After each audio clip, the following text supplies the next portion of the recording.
Vos émissions préférées sont toutes sur Radio Grand Lac. Cette émission vous est présentée par l'agence Gann Assurance, avenue Jean Jaurès à Chambéry. Vos assurances au quotidien. Arnaud vous donne les meilleurs conseils sur Radio Grand Lac.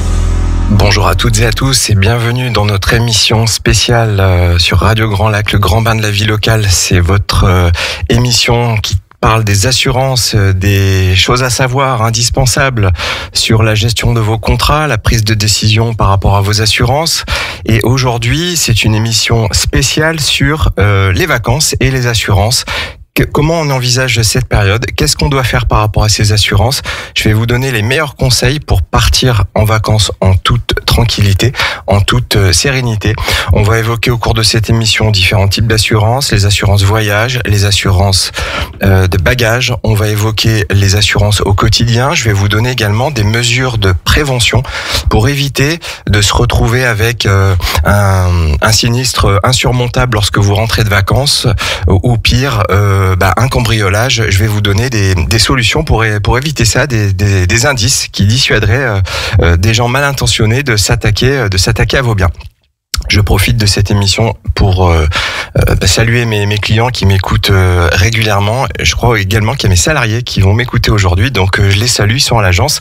Ils répondent à vos demandes au quotidien. Je suis vraiment fier d'être avec cette belle équipe qui rend service à nos clients et qui vous aide également à prendre les meilleurs conseils auprès de nous pour vos assurances auto, habitation, votre prévoyance, les placements d'argent. Voilà, c'était une petite dédicace. En étant seul, on peut pas réussir. Donc je voulais absolument faire ce petit témoignage pour mes salariés. Aujourd'hui, c'est une émission, vous avez compris, sur les conseils en assurance, sur la gestion de vos assurances au quotidien et les décisions à prendre quand on part en vacances et comment on fait pour être prêt pour ces vacances et assurer entre guillemets sa tranquillité d'esprit. Quand on parle de voyage, on fait souvent référence à des réservations de plus en plus par site, sur des sites internet notamment, ou bien des voyagistes. Il existe des voyagistes compétents qu'on peut trouver encore en dur dans des agences de voyage près de chez vous. Et souvent, on nous parle d'assurance voyage. Qu'est-ce que c'est l'assurance voyage? D'une façon générale, c'est une assurance qui va se décomposer en deux parties. Il va y avoir l'assurance qui est liée à l'annulation du voyage. Je vais rentrer dans les détails un petit peu plus bas de cette émission. Et on va avoir l'assurance santé voyage. C'est toutes les prestations, notamment d'assistance, de rapatriement, c'est-à-dire des indemnisations qui pourront être fournies en cas de blessure, de maladie, la prise en charge de frais médicaux, la prise en charge de rapatriement. Si vous me connaissez un peu personnellement, vous savez que j'adore voyager et j'ai eu l'occasion de partir dans des pays assez lointains. Et c'est vrai que lorsqu'on réserve un voyage, il faut absolument se poser la question: si jamais il m'arrive quelque chose de grave, un accident, une maladie, une blessure, j'appelle qui? Comment ça se passe? Est-ce que je vais être rapatrié? Combien ça va me coûter? Qu'en est-il du reste de mon billet, du reste de mon voyage? Comment on va faire pour s'occuper de ma famille? Voilà, c'est un certain nombre de questions qu'il faut se poser. Et plus on part loin, plus ces questions sont importantes. Je prends l'exemple récent d'une Française que j'ai vu son témoignage sur Internet. Une Française qui est partie en Thaïlande, qui n'a pas d'assurance de rapatriement et de frais de santé, et malheureusement elle a eu un accident de la route et elle s'est retrouvée à devoir plus de 50 000 euros à l'État thaïlandais par rapport à ses frais de santé. Elle les a pas, ces 50 000 euros. Elle est obligée de faire une cagnotte en ligne. Alors, je prends souvent dans mon émission des exemples un peu extrêmes, mais la réalité, c'est que si cette personne-là avait pris une assurance qui lui aurait coûté peut-être 30, 40, 50 euros par mois, c'était une personne qui était partie pour plusieurs mois, eh bien elle aurait pu s'éviter de devoir payer tous ces frais. Le système de santé en Thaïlande est plutôt bien évalué, plutôt bien évolué, mais la santé, ça coûte cher là-bas quand on n'a pas d'assurance. Donc si vous partez à l'étranger, regardez bien si il y a une territorialité de votre assurance de voyage, l'assurance que vous allez prendre lorsque vous allez souscrire votre adhésion, votre inscription à un voyage, que vous allez faire le paiement. Souvent on se dit je verrai après. parce que ça a un coût, c'est vrai, mais souvent les gens ne voient pas et partent en vacances et se disent oui, effectivement j'ai oublié de souscrire cette assurance. Cette assurance-là va pouvoir, je vous disais, couvrir les frais d'évacuation médicale. Attention à la territorialité du contrat et à la durée du séjour. En général, si vous partez plus de 90 jours, il y a une extension à prendre au niveau de ces assurances. Attention, je vous disais, à la territorialité du contrat. Il y a des contrats d'assurance qui vont vous couvrir dans la majorité des pays.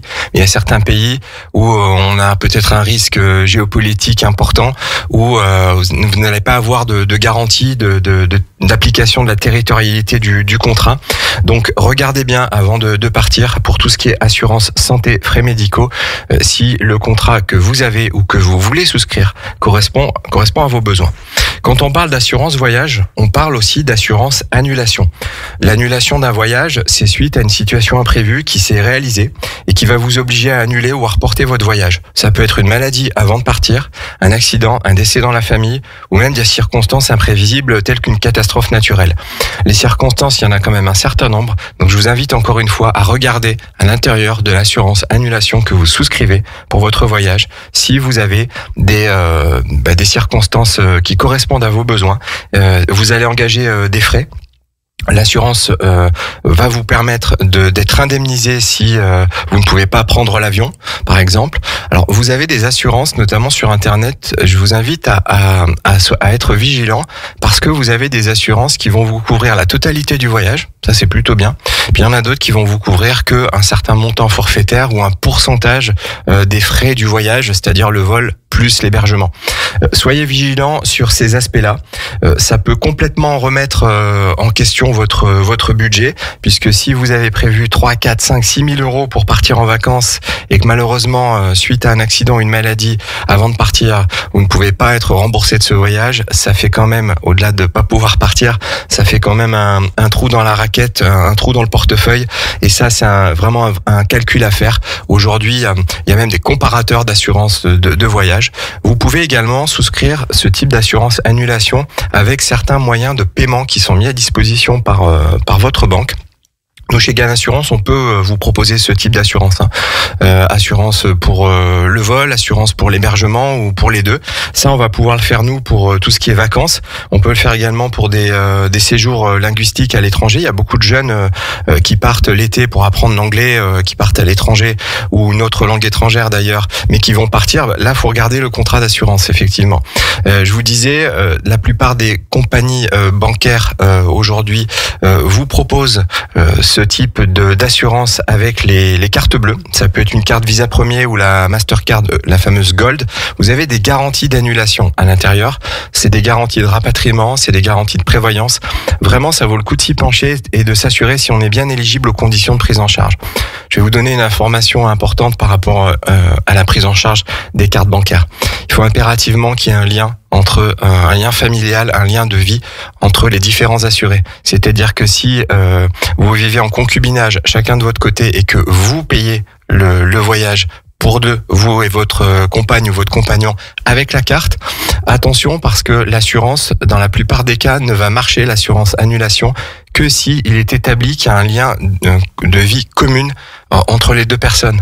Donc il y a une petite astuce qui consiste à faire tout simplement rajouter le nom et le prénom de son conjoint, de sa conjointe sur son contrat EDF par exemple, et en cas de problème, vous pourrez effectivement faire marcher l'annulation pour les deux, et vous pourrez mettre en avant un justificatif de domicile aux deux noms. Voilà, ça c'est quelque chose que j'ai appris lors de mes voyages. Je vous transmets cette information qui peut être pertinente pour vous.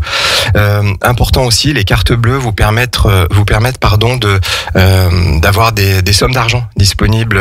Vous partez avec un budget, malheureusement vous devez avancer un certain nombre de frais médicaux, etc.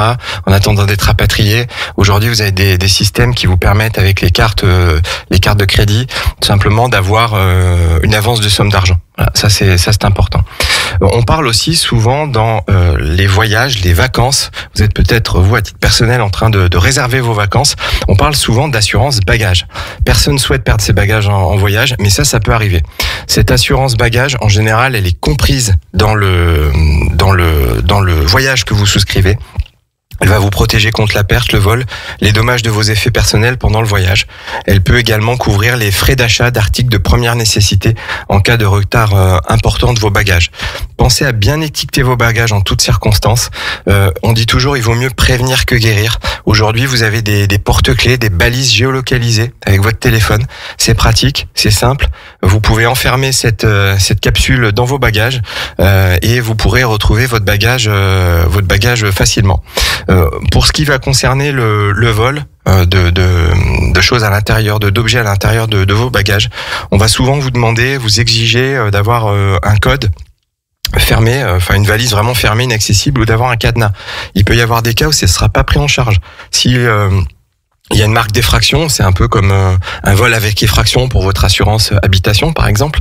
Vous serez pris en charge. Par contre, si vous déclarez vous êtes fait voler des choses à l'intérieur de votre bagage et qu'il n'y a pas de marque d'effraction, ça va être compliqué de se faire rembourser. Voilà. N'hésitez pas aussi à recourir, je vais en parler un peu plus tard dans la deuxième partie de l'émission, à votre protection juridique. Vous en avez en général une dans votre contrat habitation, la protection juridique, si vraiment il y a un litige avec la compagnie aérienne, l'aéroport, le voyagiste, et que ça porte sur plusieurs milliers d'euros parce que vous auriez pu ramener des objets de valeur à l'intérieur de vos bagages. Si vous n'obtenez pas satisfaction par les clauses traditionnelles du contrat et de son application, vous pourrez, avec une protection juridique, avoir des recours pour être indemnisé. C'est absolument indispensable quand vous partez en voyage, quand vous réservez votre voyage, de bien être couvert au niveau de la santé, des frais médicaux, de l'assurance annulation et de l'assurance bagage. Lisez attentivement toutes les conditions et les exclusions de ce qu'on appelle la police d'assurance et posez des questions si vous avez des doutes pour être bien informé. N'oubliez pas de vérifier également si vous êtes déjà couvert par certaines assurances existantes, comme votre assurance habitation ou votre carte de crédit. Je vous disais, ces assurances-là vous donnent la possibilité d'être assuré. On peut être bien assuré, c'est même indispensable. Par contre, on se rend compte, nous, à l'agence, avec mon associé, mes salariés et moi-même, quand on fait nos rendez-vous avec nos clients, on a des fois des clients qui viennent nous voir pour faire des devis et on s'aperçoit qu'ils payent plusieurs fois la même assurance. Ça, c'est quand même un petit peu dommage. Et nous, on va leur faire un bilan, on va leur proposer des solutions où ils paieront la bonne assurance, mais la seule assurance nécessaire à leurs besoins. Je vous recommande aussi, quand vous partez à l'étranger, d'enregistrer les numéros d'assistance sur votre contrat habitation dans les conditions générales ou même votre contrat d'assurance voyage si vous souscrivez lors de votre prise de décision pour vos vacances, de l'achat de votre voyage, d'enregistrer les téléphones, les numéros importants d'assistance à l'intérieur de votre téléphone. Pourquoi ? Parce que vous savez que la première chose qu'on fait quand on a un problème en assurance, qu'est-ce qu'on fait ? On pense à appeler son assureur. Et là, je vous explique pas la galère si vous devez chercher au fond de votre portefeuille le numéro de l'assistance ou bien être obligé de vous connecter à Internet pour le trouver. Vous serez peut-être dans un endroit où il n'y a pas de connexion Internet. Si vous voyagez fréquemment, vous pouvez souscrire également une assurance annuelle multi-voyage. Alors ça c'est pour les globetrotters qui nous écoutent. Si vous partez régulièrement 3 à 4 fois par an à l'étranger pour des séjours plus ou moins longs, mais ça peut vous éviter l'assurance multi-voyage de payer une assurance à chaque fois. Vous allez avoir une territorialité du contrat, vous allez avoir, en général c'est pour un an, une assurance que vous allez payer une fois pour un an. C'est un moyen aussi de faire des économies. Je recommande aussi d'avoir à l'intérieur, si vous faites un carnet de voyage ou si vous avez un bloc-notes que vous avez renseigné pour vos visites sur place, n'hésitez pas à noter ces numéros utiles à l'intérieur de votre carnet. Vous pouvez avoir aussi sur Internet des systèmes de cloud. Si vous avez accès à Internet, vous pouvez consigner ces numéros. Je vous recommande également, si vous n'avez ni l'un ni l'autre, c'est de prendre en photo les numéros et les laisser à l'intérieur de votre téléphone, de votre répertoire photo, ça sera pratique. Mais faites attention, le téléphone n'est pas toujours accessible en fonction du pays et des opérateurs. Pensez à bien prévenir également votre opérateur que vous allez partir, puisque si vous devez passer un appel à l'étranger et que l'opérateur n'est pas présent sur le site, ça peut être très très compliqué. Je conseille souvent à mes clients de télécharger une appli que j'ai trouvée lors de mes préparations de voyage, qui s'appelle Wi-Fi Finder. Où que vous soyez, en fait, ça va vous proposer en fonction de votre localisation, les points Wi-Fi. Et c'est vrai que qui sont autour de vous. Et c'est vrai que si vous devez rester longtemps au téléphone, envoyer des pièces jointes, vous allez exploser votre forfait ou tout simplement vous pourrez pas avoir accès à Internet. Voilà. Ça, c'était les tips qui concernent les assurances de voyage. Dans cette première partie d'émission, on a abordé l'importance de ces deux types d'assurance. Ce qui est important aussi, c'est l'assurance des biens, à savoir l'automobile et l'habitation. Je reviendrai un petit peu plus tard pour l'aspect habitation, mais maintenant sur la sécurité des biens, vous allez partir en vacances, vous allez certainement partir avec votre véhicule personnel, et il y a un certain nombre de choses que vous devez regarder impérativement avant de partir en vacances. Je ne suis pas mécanicien, je ne suis pas garagiste, mais je suis assureur, et mon métier, mon devoir en tant qu'agent d'assurance, c'est de vous donner des mesures de prévention. On dit toujours en assurance, il vaut mieux prévenir que guérir. Bien, c'est tout simple. Vous partez en vacances avec votre véhicule.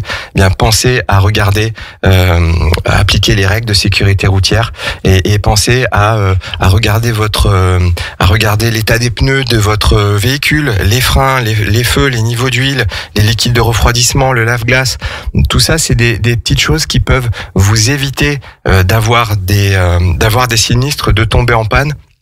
Alors, je vais pas vous faire le coup, j'ai le même à la maison, mais l'hiver dernier, je suis parti en vacances chez mes parents, j'ai fait le tour de ma voiture, et là, j'ai vu dans la roue arrière une hernie. Je pense que si j'appuyais avec le doigt de façon un peu intense, je pense que j'aurais pu éclater mon pneu.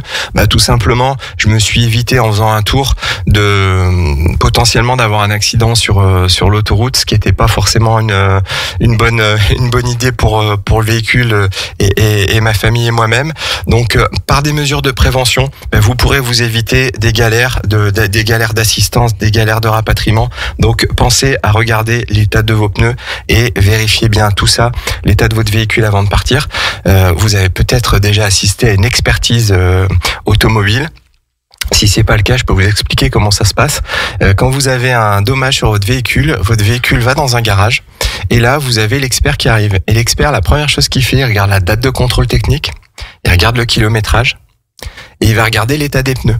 Et il peut très bien vous dire, Monsieur Germain de Radio Grand Lac, avec votre voiture, vous ne pouviez pas partir en vacances, vous n'auriez pas dû rouler puisque le véhicule n'était pas autorisé ou en état de rouler. Et là, au niveau de l'indemnisation, je vous laisse imaginer les conséquences. Si le véhicule devait pas rouler ou était en mauvais état, il y aura peut-être peu, voire pas d'indemnisation. Je vous propose qu'on fasse une pause musicale et on revient sur le reste de l'émission, sur le thème du jour, à savoir partez en vacances en toute tranquillité, assurez votre tranquillité d'esprit, et on revient sur les notions de sécurité pour les biens et votre assurance habitation. Nous, c'est aussi la radio de l'identité locale. Radio Grand Lac. Cette émission vous est présentée par l'agence Gann Assurance, avenue Jean Jaurès à Chambéry. Vos assurances au quotidien. Arnaud vous donne les meilleurs conseils sur Radio Grand Lac. On est de retour pour la deuxième partie de cette émission, vos assurances au quotidien. Aujourd'hui, je vous aide à assurer votre tranquillité d'esprit pour partir en vacances. Je vous donne des mesures de prévention pour vos biens, votre véhicule ou encore l'assurance voyage et l'assurance rapatriement. Avant la pause musicale, je vous parlais de la nécessité d'être bien vigilant sur l'état de votre véhicule pour éviter les pannes, les accidents et bien sûr de vous gâcher vos vacances. On parle souvent à l'agence de la carte verte. Vous savez que la carte verte, depuis avril 2024, elle a été supprimée. Elle a été remplacée par un mémo. Le mémo, c'est juste une attestation d'assurance, pareil, que vous pouvez prendre en photo et garder dans votre véhicule, dans la boîte à gants. Aujourd'hui, avec le fichier des véhicules assurés, n'importe où dans le monde, pratiquement, on peut avoir accès à ce fichier, et le contrôleur peut vérifier vérifier si vous êtes assuré. Alors, l'attestation d'assurance, elle va bien sûr être produite lors d'un contrôle. Dans certains pays, maintenant, avec la plaque, on peut, la plupart des pays européens, bien sûr, on peut juste avec la plaque vérifier si le véhicule est assuré ou pas. Mais j'insiste bien parce qu'il y a certains véhicules aujourd'hui, certains pays pour lesquels on va quand même demander une attestation d'assurance. Ce sera pas le cas en Allemagne, ce sera pas le cas en Bulgarie, mais par exemple en Turquie.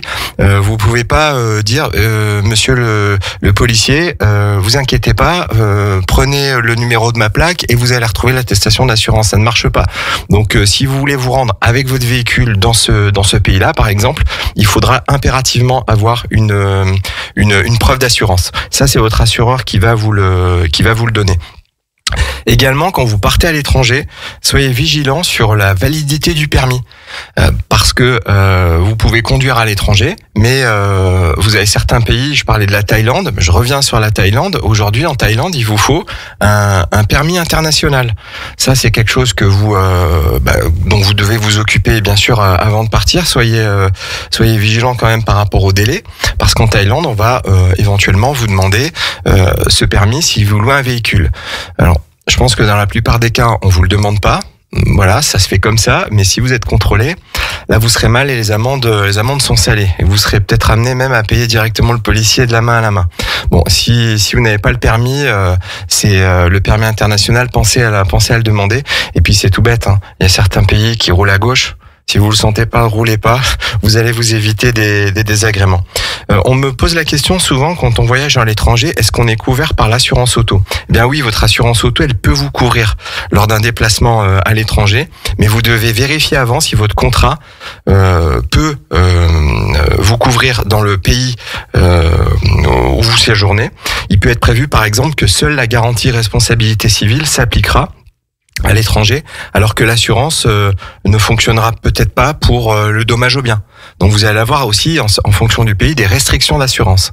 Si vous partez plus de 3 mois dans un pays, il faut prendre une assurance dans le pays où on séjourne en général. Moins de 3 mois, l'assurance, ça le fait. Plus de 3 mois, il faut une assurance spécifique. Mais ça, j'allais dire, ça dépend aussi des conditions générales de votre contrat. Avant de partir en vacances, eh bien, prenez une demi-heure, 3/4 d'heure, 1 heure pour faire le point sur vos assurances avec votre conseiller en assurance. Et là, vous pourrez vérifier la territorialité du contrat, savoir si vous pouvez partir sereinement. Vous avez aussi certains contrats qui, par exemple, excluent la garantie si votre voiture est sur un ferry. On n'est pas sur terre, on considère qu'on est sur mer, la garantie s'applique pas. Voilà, c'est tout bête, mais c'est des choses qu'il faut regarder avant de partir. Sur les risques couverts à l'étranger, je vous disais, ça dépend des garanties que vous avez souscrites. La plupart du temps, vous allez avoir juste la responsabilité civile. Vous ne serez pas toujours couvert pour les dommages que votre véhicule pourrait causer au tiers. Si vous avez souscrit une garantie type tout risque, il y a plus de chances entre guillemets que ce soit compris à l'intérieur. Mais pensez bien à regarder aussi si vous avez l'assistance qui va marcher à l'étranger. Est-ce qu'il y a une indemnisation qui va être plafonnée ? Est-ce que vous avez les frais de remorquage du véhicule ? Est-ce que vous avez les frais de rapatriement des passagers, voire du véhicule ? En France, avec l'assistance, on peut vous emmener le véhicule dans le garage de votre choix, alors à proximité de là où vous avez eu l'accident ou la panne. Par contre, si vous devez le faire rapatrier le véhicule, une fois dans un garage, ça peut être pris en charge, tout ou partie, mais si vous voulez finalement encore déplacer le véhicule, ce sera à votre charge. Voilà. Ça, c'est des choses qu'il faut impérativement regarder avant de partir. On parle de plus en plus de dématérialisation des documents et notamment du constat, le fameux constat d'assurance. On parle de e-constat. Le e-constat, vous l'avez peut-être déjà utilisé. C'est un constat électronique. À partir d'une appli, vous tapez e-constat sur Apple Store ou Google, et vous allez pouvoir trouver votre appli pour avoir un e-constat. Vous allez remplir un constat sous forme numérique avec votre téléphone mobile. Attention, parce que à l'étranger, en cas d'accident, ça ne fonctionne pas, le e-constat. Alors avant de partir en vacances, vérifiez que vous avez un constat à l'intérieur de votre véhicule et en cas d'accident, complétez-le de la façon la plus complète. Assurez-vous également d'avoir, si jamais il y a des dommages corporels, une trousse de premier secours bien équipée dans votre véhicule et tous les outils de dépannage pour pouvoir changer un pneu au plus vite et pouvoir sortir de cette mauvaise passe rapidement.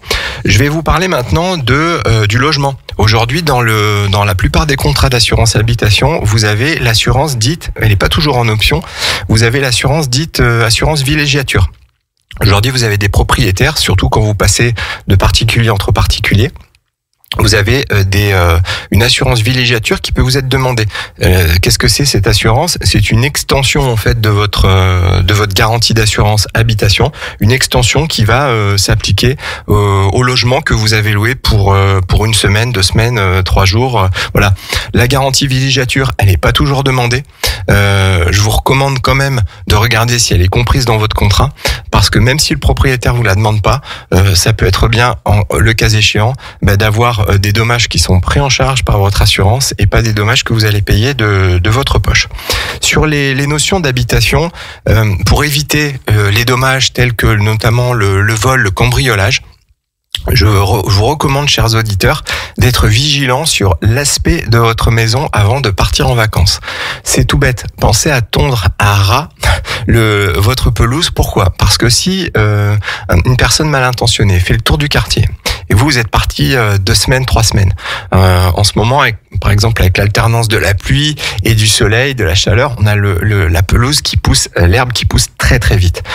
Ils sont au courant de ça, les malfaiteurs. Hein. Ils vont faire le tour des maisons et ils vont repérer les personnes absentes, parce qu'il y aura peut-être pas de véhicule garé à l'intérieur du domicile ou devant, et ils vont regarder l'état de la pelouse. Si la pelouse est pas entretenue, ils se disent il y a peut-être une personne qui est peut-être que le propriétaire, l'occupant du logement n'est pas là. Ça, c'est une opportunité pour faire des choses pas bien. Donc, vigilant sur l'entretien de votre jardin. Évitez également les signes d'absence. Vous pouvez demander à un voisin, c'est tout bête, vous lui remettez la clé de votre boîte à lettres. Parce qu'une boîte à lettres qui est remplie de courriers, si vous êtes parti, alors là, peut-être pas 1 semaine ou 2, hein, il y a de plus en plus de courriers qui est dématérialisé, mais n'empêche que si la boîte à lettres, elle est pleine, ça, c'est un signe évident d'absence. La mesure de prévention à prendre, c'est de demander à votre voisin préféré de venir relever le courrier. Et vous le récupérez quand vous rentrerez. Vous pouvez également demander à votre voisin de régulièrement faire le tour du quartier, voir s'il n'y a pas des gens qui rôdent. Vous pouvez également, ça aussi avec la connectique des maisons aujourd'hui, la domotique, vous pouvez très bien ouvrir les volets roulants la journée et les fermer le soir à distance, même si vous êtes à l'autre bout du monde. Voilà, ça c'est des choses qui sont importantes parce que en montrant qu'il y a des signes de vie en fait dans le logement, vous allez dissuader certaines personnes d'essayer de le cambrioler. On parle aussi de plus en plus des réseaux sociaux. Alors, je vous déconseille vivement de signaler sur les réseaux sociaux que vous êtes parti en vacances. Alors, vous ferez plaisir à votre réseau en envoyant des photos sympas de vous à la plage, etc. Mais aujourd'hui, avec Internet, il suffit d'avoir le nom, le prénom, on peut savoir pratiquement tout. Voilà. En tout cas, beaucoup de choses sur tout le monde. Et si vous dites sur les réseaux à Bali, heureux, décontracté avec ma famille, et là vous mettez une photo de votre hôtel, attention parce que vous avez des personnes mal intentionnées qui regardent les réseaux sociaux et qui peuvent retrouver très facilement par rapport à votre nom ou nom de votre société et votre domicile. Et là, c'est du pain béni. En signalant votre absence, vous vous donnez une carte à un cambrioleur pour faire des mauvaises choses chez vous, pour venir vous visiter. À la limite, si vous partez en vacances et que vous voulez poster des photos, postez-les une fois que vous êtes revenu. Mais évitez, parce qu'on a de plus en plus de cas où effectivement il n'y a pas que l'environnement physique direct qui permet de repérer si une personne n'est pas là, mais il y a l'environnement digital. Donc soyez vigilants là-dessus. Je vous recommande également que si vous partez en vacances cet été, l'été c'est souvent synonyme d'orage, de grêle. On en connaît malheureusement de plus en plus. Nous, dans les assurances, on indemnise de plus en plus les événements climatiques. C'est aussi pour ça, entre parenthèses, que vous avez vos primes d'assurance qui augmentent fortement depuis quelques années, et en particulier depuis 2 ans. Pensez à rentrer les choses qui pourraient s'abîmer facilement. Je vous disais, il faut donner des signes de présence. Bon, d'un autre côté, il faut éviter de laisser traîner des choses qui pourraient être abîmées lors d'un événement climatique. Si vous partez avec la voiture principale et que vous avez un véhicule secondaire, pensez à le rentrer dans le garage ou à le mettre sous abri. Voilà, il faut trouver un juste milieu entre montrer qu'on n'est pas là et faire en sorte, en cas d'événement climatique, de pouvoir protéger ses biens. Si vous avez par exemple un orage, où vous entendez à la météo sur Internet ou à distance que votre région a subi des intempéries, pensez à passer un coup de fil à votre voisin ou votre famille pour aller faire un tour s'ils ont les clés, pour voir si vous n'avez pas été inondé. Je rappelle toujours que au niveau de l'assurance, vous avez, à partir du moment où vous avez connaissance du fait, vous avez 5 jours pour déclarer un dégât des eaux par exemple ou un sinistre autre à votre assureur. À partir du moment où vous en avez connaissance. Rassurez-vous, si vous partez 3 semaines en vacances et que vous avez une inondation qui date qui date de 15 jours par exemple, c'est pas le délai à partir de l'inondation plus 5, c'est à partir du moment où vous en avez connaissance. Souvent nos clients qui ont des sinistres suite à des événements climatiques me disent j'ai dépassé le délai des 5 jours, comment ça se passe, etc. Rassurez-vous, c'est 5 jours à partir du moment où vous en avez connaissance. Donc pour les vacances, en résumé, faites attention à votre logement, ne donnez pas de signes d'indice de votre absence, c'est pour éviter les cambriolages. Pour l'assurance de votre logement au niveau des biens, du mobilier que vous pourriez laisser dehors, soyez vigilants sur la fragilité des choses que vous pourriez laisser dehors.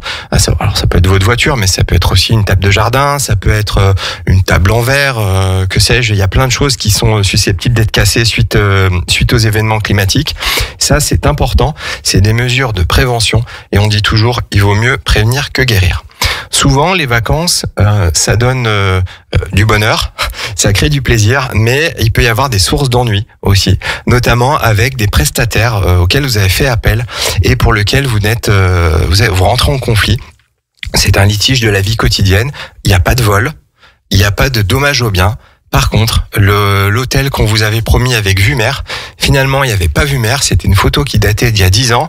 Entre-temps, ils ont construit un immeuble où vous avez payé le prix fort pour avoir la vue mer, et en fait, vous vous retrouvez face à un autre immeuble, face à un mur, et là, vous voulez contester finalement les conditions d'achat de votre voyage, publicité mensongère ou état vétuste. C'est très compliqué d'avoir des recours, et on ne sait jamais comment trop faire. Eh bien, dans la plupart des contrats aujourd'hui, si c'est pas le cas, il faut absolument venir à l'agence pour qu'on vous en propose un. Il faut utiliser ce qu'on appelle un contrat de protection juridique. Un contrat de protection juridique, à partir du moment où vous avez un litige avec une administration, que vous avez un litige avec un litige lié à la consommation, un litige sur la réparation de votre véhicule. Il y a plein de cas où vous pouvez utiliser votre protection juridique, si bien sûr le cas est énuméré clairement dans les conditions générales du contrat. Encore une fois, soyez vigilants. Mais concrètement, un litige avec une agence de voyage, ça arrive pas tout le temps, mais ça arrive souvent. Donc si vous rencontrez des problèmes avec une agence de voyage, comme des problèmes de réservation, annulation de dernière minute, vous aviez réservé classe 1, vous retrouvez classe 2, mais ils vous font rien sur une remise de prix, ou une prestation, un changement de prestation qui n'a pas été autorisé, une protection juridique peut vous aider à faire valoir vos droits et obtenir un dédommagement équitable. Mais pour ça, il y a un formalisme, il faut mettre en demeure, donc dans un premier temps, vous allez avoir un conseiller juridique par téléphone qui va vous aider à comprendre le problème, voir s'il y a quelque chose à faire. Ils peuvent faire les courriers pour vous. Une protection juridique, ça coûte entre 4 et 10 euros par mois. Ça peut vous sauver la mise dans beaucoup de cas. Si vous faites effectivement une solution amiable, vous serez peut-être dédommagé, on va dire de façon amiable. Ça peut être un bon, une réduction, un retour d'argent, que sais-je. Par contre, si ça devient plus compliqué, Et s'il y a vraiment un manquement et que là, pour le coup, il y a des milliers d'euros en jeu, un très beau voyage coûte très très cher, eh bien vous pouvez, avec la protection juridique, faire appel à un avocat qui va assigner votre prestataire, votre voyagiste ou votre hébergeur en justice. Et cette assurance va vous permettre de payer les frais d'avocat pour pouvoir être indemnisé conformément à la prestation que vous avez souscrite. La protection juridique, la plupart d'entre nous, on en a une. Vérifiez bien que le cas de recours contre une agence de voyage ou un problème lié à une consommation de voyage, un vol ou une réservation d'hébergement, un safari, il y a plein de cas possibles. Regardez si c'est compris dans votre contrat. Comme ça, vous assurez votre tranquillité d'esprit. Vous bénéficiez d'une tranquillité d'esprit pour vos vacances. Vous avez un soutien financier et juridique qui est fait par des professionnels qui ont l'habitude de traiter ce genre de cas. Les litiges à la consommation, il y en a de plus en plus parce qu'avec la multiplication des achats sur Internet et en l'occurrence des achats de voyage, il y a de plus en plus de consommation digitale de voyage, d'achats en ligne, et nous, on voit de plus en plus de problèmes liés aux mauvaises prestations ou non-exécution des prestations.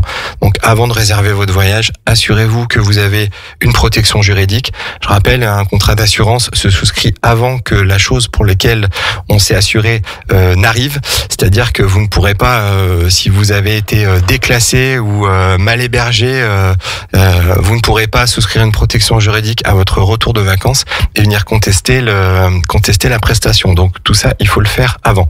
J'espère que ça clarifie pour vous l'intérêt de souscrire une protection juridique pour votre voyage. N'hésitez pas à consulter un professionnel de l'assurance pour obtenir ces conseils personnalisés. Je vous rappelle que si vous voulez vous mettre en relation avec mon agence, il vous suffit d'aller sur le site de Radio Grand Lac. Il y a un lien qui vous emmène directement sur le site de notre agence. Vous pouvez remplir un formulaire en ligne ou tout simplement nous appeler, c'est bien aussi. J'espère que cette émission vous a apporté les meilleurs conseils pour partir tranquillement. Assurance bagage, assurance voyage, les mesures de prévention pour votre véhicule, la territorialité de vos contrats et les choses à savoir pour partir tranquillement et laisser votre habitation seule pendant la durée de votre voyage. Je vous retrouve dans 15 jours pour une nouvelle émission. Aujourd'hui, vous aurez 3 émissions encore, non, 2. Il y a 2 émissions encore aujourd'hui, excusez-moi. On aura à 17h le Murmure du Lac avec mon ami Romain, et à 19h on aura 9 de 1 aparté avec Thomas, Driss et Justine. Je vous souhaite une bonne journée et je vous dis à dans 15 jours. Au revoir. Radio Grand Lac en DAB. Une écoute de qualité qui fait toute la différence. Radio Grand Lac.